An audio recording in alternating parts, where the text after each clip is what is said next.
Ako si vytvoriť bombový tréningový plán vďaka AI?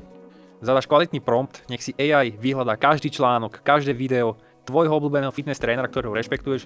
U nás to bol napríklad Atlin X a zadali sme teda prompt, že pozri si každého video, každý text a priprav mi personalizovaný tréningový plán podľa jeho odporúčaní.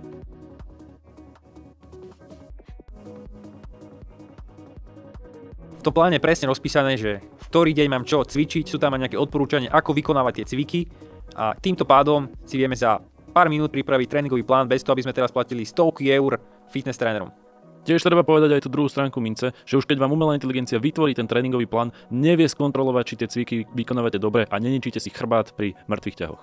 Práve tu je ten tréner vhodný. Ale to, čo Filip teraz povedal, je úžasná ukážka toho, s čím všetkým nám umelá inteligencia vie pomôcť. Nie je to čisto len na zefektívňovanie pracovných aktivít, ale aj v našich osobných a súkromných životoch nám je veľmi pekne pomôcť. Napríklad tým tréningovým plánom, jedálničkom, alebo aj keď sa nám pokazí sifón a chceme si ho opraviť. Kde ťa napadajú takéto chujory? To sa mi naozaj stalo, tak? Na byte.